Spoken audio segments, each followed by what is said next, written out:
Pahang dilanda banjir besar.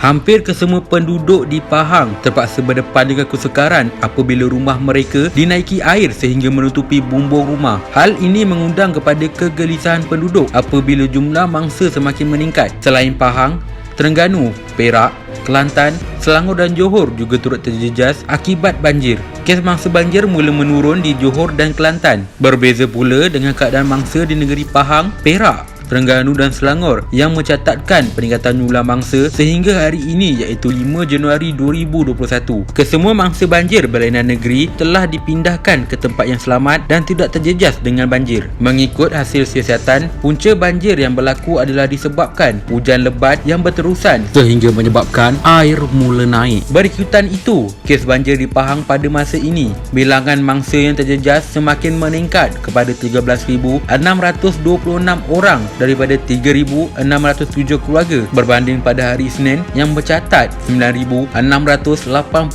orang. Hal ini telah mengundang rasa bimbang kepada ramai penduduk apabila jumlah mangsa yang terjejas semakin meningkat dengan mendadak. Malah terdapat beberapa kematian yang berlaku sejak daripada kes banjir yang melanda beberapa negeri. Kes kematian pertama dicatat di Pahang apabila salah seorang kaki tangan pejabat hutan daerah Jerantut ditemui mati lemas. Menurut hasil siasatan, mangsa dipercayai hanyut akibat dibawa arus ketika sedang berjalan pulang ke rumah setelah memindahkan kereta ke kawasan tinggi bersama dengan 3 anak lelakinya. Salah seorang anak kepada mangsa iaitu Ukay Iskandar yang berusia 23 tahun didapati telah hilang sewaktu kejadian tersebut sehingga menimbulkan banyak persoalan. Sementara di Johor pula, seorang penduduk kampung Contoh, Kahang mati lemas akibat tergelincir ke dalam sebuah longkang besar di hadapan rumahnya ketika meredah banjir.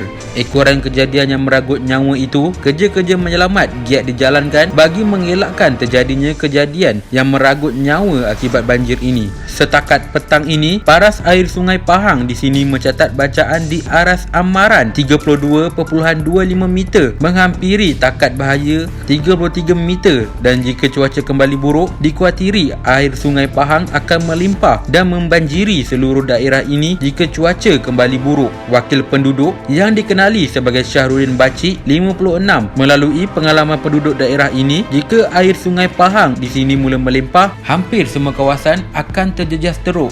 Beliau menambah, daerah-daerah lain seperti Maran, Kuantan dan Pekan yang menjadi laluan sungai ini juga akan sama terjejas dan wujud kebimbangan akan menjadi lebih teruk. Beliau sangat berharap agar keadaan cuaca akan terus pulih dan air sungai kembali surut dalam masa terdekat ini. Sementara itu, sebanyak 11 stesen amaran banjir SAB di negeri ini telah merekodkan bacaan paras air sungai melepasi paras bahaya. Paras air sungai Jelai di stesen Kuala Medang, Jeram Bungur serta Bukit Butung di Lipis masing-masing mencatat bacaan 86.08 meter, 63.01 meter dan 73.56 meter. Bacaan SAB bagi Sungai Pahang di laluan daerah Jerantut dan Maran pula merekodkan 55.58 meter serta 19.18 meter. Sungai Tembeling di Jerantut serta Sungai Kuantan di Kuantan turut mencatat bacaan melepasi paras bahaya iaitu 69.89 meter dan 8.31 meter. Ia sekaligus memberi petanda yang sangat tidak menyenangkan meskipun cuaca hari ini tampak lebih baik berbanding semalam 4 Januari 2021. Diharapkan semoga mangsa yang terjejas akibat banjir ini dapat mengarungi dugaan ini dengan baik. Sesungguhnya Allah tidak menurunkan sesuatu ujian di luar kemampuan kita untuk melaluinya. Halangan dan cabaran datang tak disangka. Hidup susah, diri pun merana. Janganlah fikir ia sebuah malapetaka. Anggaplah ini peringatan daripadanya.